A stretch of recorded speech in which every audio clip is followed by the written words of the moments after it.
winter fast approaching, we're headed into what many deem to be the most wonderful time of year. The upcoming holidays give friends and families a reason to come together, sharing food, gifts, and memories from the past year. But intertwined with this joyful season is a much less welcomed experience. The fall and winter months are notorious for an uptick in pan-respiratory viruses like RSV and the flu. It's typically the viruses that come around when we tend to congregate, spend more time, and seasonally spend more time together inside, and they tend to do better in colder environments. COVID being one of the newest of which that made a big splash on the scene.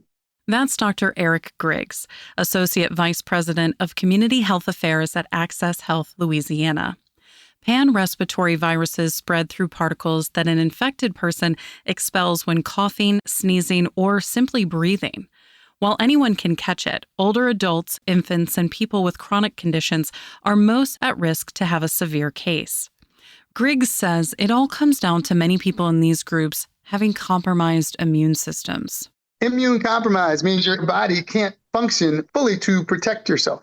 If you have chronic conditions like diabetes, if you have chronic conditions like hypertension, if you have lung disease, COPD, and asthma, if you are age 65 and older, or you're a child or infant, the extremes of our society, the babies, their immune systems haven't fully functioned, right? So they have weakened immune systems relative to a healthier young adult.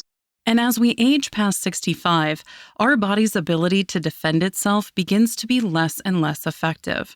And for these populations, getting hit hard by an illness means more than just missing a couple days of work. Catherine Hicks, an executive director of health economics at RTI Health Solutions, says that complications from diseases like respiratory syncytial virus go beyond health. Her 2023 study, published in the Journal of Infectious Diseases, digs into the economic burden of RSV for older adults in America. Just in that 60-plus age group, there are 4 million RSV cases annually per year in the U.S., and about a quarter of those are medically attended. So 3/4 of people deal with it at home. From that, we also have hospitalized cases. We estimated around to be 173,000 hospitalized cases come out of that. And then 8,200 deaths as well. And there's some research that shows that more than half of people who experience RSV had symptoms that kept going after the acute illness. So that's really a large number that we see. And also about 1 out of 7 hospitalized people who are hospitalized for RSV end up requiring moving to a higher level of care. The team took into account both direct and indirect costs that come with having RSV. The direct costs were made up of healthcare expenses such as patient care and hospitalizations. We estimated that to be $2.9 billion per year. But what's really interesting about that, so 94% of that number was due to the 4% of RSV cases that were hospitalized, right? So it's a small sliver. A lot of those costs are driven by those hospitalized cases, which is a small portion of the cases, but that's what drives those costs. There are other costs that we considered in terms of outpatient costs and ED visits as well, but those were really just the remaining 6% from that. On top of the nearly $3 billion a year in direct healthcare expenses, Hicks also calculated the indirect costs. These include productivity losses from being sick and missing work, as well as the loss from premature deaths caused by the virus. From that, we actually found that those indirect costs were higher than the direct costs at $3.7 billion over the 2.9 indirect costs. So those indirect costs ended up being the total cost we estimated was $6.6 billion. Hicks says a fairly large portion of the indirect losses is from premature deaths due to RSV. Her goal for these findings is to help inform the policy decisions around RSV prevention and care. The U.S. recommendations for vaccines come from the Advisory Committee on Immunization Practices, or the ACIP. The FDA approved the first vaccine for RSV in 2023, so the ACIP's recommendations followed soon after. And they recommended at that point that adults age 60 years and older receive an RSV vaccine on the basis of what is called shared clinical decision-making. So what that means is that the doctors, the physicians, and the patient decide together whether it's appropriate for that patient to get. So there was a lot of discretion, clinical discretion in the decision. So that was the recommendation that was in place when our paper came out in December, this one that we're talking about. However, this past June, so about a year later, they modified that recommendation so that ACIP now recommends a single dose of RSV vaccine for all adults 75 and older, and also for adults who are 60 to 74 who are at increased risk for severe RSV disease. The CDC has a full breakdown of who falls into that category on their website. It includes adults with chronic heart disease and those who live in nursing homes. But even with the updated recommendations, the CDC estimates that just over 36% of all adults 75 and older have ever received an RSV vaccine.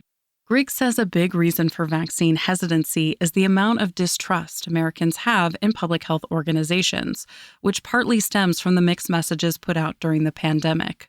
My job in front of, I don't know how many thousands and millions of people every day, was to explain that science is not a perfect, you're seeing how the sausage is made. So one day we might tell you to do this, the next day it might change because we found something that was earth-shattering and it will make a difference.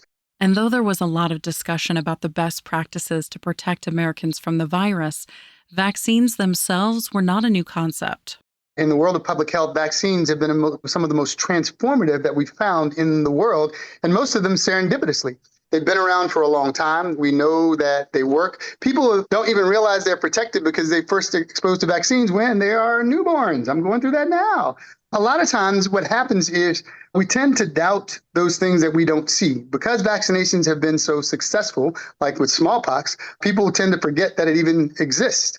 And they forget the cause and the reason that they disappear. So again, we tell you that science does evolve and say, in the meantime, take the vaccinations that you know we trust and know this will work. The CDC estimates that there were between 17,000 and 100,000 flu deaths between October 2023 and April 2024. For RSV, the American Lung Association reports that up to 10,000 older adults die each year. Many of these deaths might have been avoided with the right prevention tactics. And though infants and older adults are the groups we most often focused on, Hicks doesn't want us to forget about the rest of Americans.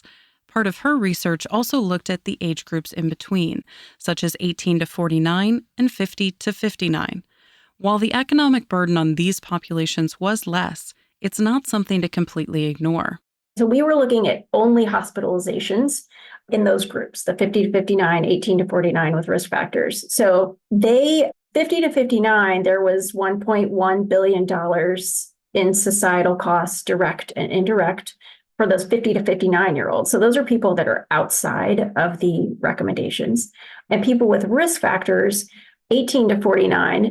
So we found a high burden in people with the highest total burden in people with obesity, which that was $358 million a year. Per capita, people with congestive heart failure incurred the highest cost per capita among those groups. But the point is, there is still a significant burden among these groups that are younger. The ACIP doesn't have any current recommendations for these age groups, but Hicks says they're starting to have these conversations. Even for people not at a high risk for severe cases of respiratory viruses, proper protection can help minimize the annoying sick days filled with boxes of tissues and nasty coughs. While it may be a nuisance, the data shows that these measures work if you're looking to avoid a run-in with viruses. For the last 5 years, especially, if you remember during the pandemic, the numbers for the flu, the numbers for RSV, at one point they were had disappeared because everyone was taking the proper precautions. You know, the Department of Health and Human Services has a campaign that says risk less, do more. And it's one that's happening throughout this respiratory virus season, this pan-respiratory virus season, to encourage people to get vaccinated.